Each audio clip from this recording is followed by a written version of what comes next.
Magsisimula na sa April 6 ang nationwide rollout ng fuel subsidy para sa iba pang sektor ng transportasyon. Sa isang recorded video message, sinabi ni Pangulong Bongbong Marcos Jr. na nailabas na ang pondo ng Department of Transportation para tulungan ang mga tsuper na tinatamaan ng tumataas na presyo ng langis dahil sa digmaan sa Middle East. Nasa halos 100,000 tricycle drivers na ang nabigyan ng ayuda as of March 20. Binanggit din ng Pangulo ang iba pang hakbang ng gobyerno para sa mga commuter, kabilang na ang libreng sakay, 50% diskwento sa MRT3 at LRT2.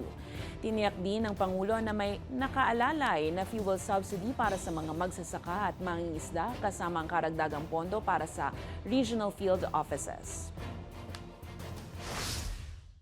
Naintindihan natin ang sigaw ng mga nagpoprotesta na kababayan nating nasa sektor na ito. Pero gusto kong ulitin sa inyo, hindi kayo maiiwanan, hindi kayo pababayaan ng pamahalaan.